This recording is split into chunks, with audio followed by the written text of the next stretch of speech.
Hindistanlılarla farslar qohumdurmu? Bəli, qohumdur. Bunların ortaq adı Hindo-Aryandır, yəni Indo-Aryan və ortaq adları əslində Aryandır. Aryan da mənası bizim türkçədə demək olar bəy deməkdir. Alicənab, bəy, zadəgan bu mənanı verir. Bəs bunların qohumluğu gedib hara çıxır? Əslində Şərqi Avropaya çıxır. Bugünkü Slavyan xalqları, Balt xalqları və bu Indo-Aryanların ataları ortaq olub. Nəticə etibarilə bu gün biz Baltik mədəniyyətlərində və yaxud da ki, Slavyan mədəniyyətində Hindistan və İran kültürü ilə çox yaxın əlaqələr tapa bilirik. Məsəl üçün, Baltik regionunda bir Romuva dini var. Qədim bir Litva dinidir. Bu dindəki bir çox xüsusiyyət Hinduizmə çox bənzəyir. Bu belə isbat edir ki, əslində bu Indo-Aryanların ataları Şərqi Avropadan gəliblər. Çox termin deyib başınızı yormayacağım. Kordetvar mədəniyyəti vardı. Oradan köç elədilər ilk Ural dağlarını, orada Sintaşta mədəniyyətini qurdular. Baş verən iqlim dəyişikliyinə görə cənuba doğru köç elədilər və həminki Aryanlar üç qola ayrıldılar. Biri Anadoluya getdi, orada uğursuz oldular. Amma İrana yerləşənlər uğurlu oldu, bir də Hindistana yerləşənlər.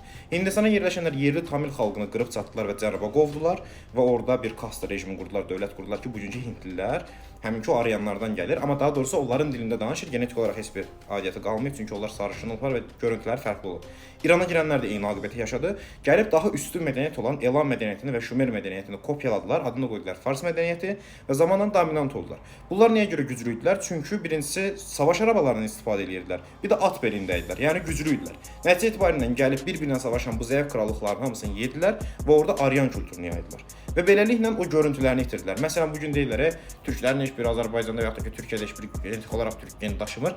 Sən də Aryan geni daşımırsan, yəni Fars qardaş. Sən də Aryan geni daşımırsan, çünki sən də köçərsən, gəlmisən bu regiona və yerli xalqın genini götürmüsən. Nəticə görüntü etibarilə qədim Aryanlara oxşamırsan. Məsələn, Kürdlər də İran dilli xalqlardan biri sayılır, amma Kürdlərin Aryan genetikası ilə bağlı heç bir aidiyyəti yoxdur. Hələ də onlar İran dilində danışsalar da, yerli onlardan öncə, yəni Aryanlar gəlmədən öncə o regionda yaşamış əhalinin, hurri dilli xalqların genetikasını daşıyırlar. Yəni bioloji ilə sosioloji tamamilə əks gedir. Bu isə çox normal bir şeydir. Bütün dünya tarixində belə olub. Köç eləyən xalq zamanla öz genini itirib, amma öz dilini və sosial üstünlüyünü, bir növ elitarlığını orada qoruyub. İndi belə oldu. İran və Hind qolu ayrıldı. Aryanlar iki yerə bölündü, sağ qalanlar. Paştunlar da onlardan biridir ki, o İran qoluna aiddir. Taciklər İran qoluna aiddir, Farslar İran qoluna aiddir və yaxud da ki, Lurlar, ya da ki, Talışlar, Tatlar hamısı. Bir digər qol isə Hind oldu. Bunlardan ayıra bilmədiyim isə Nuristan dildir. Bilmirik ki, Hinddir yoxsa İran qoluna aiddir.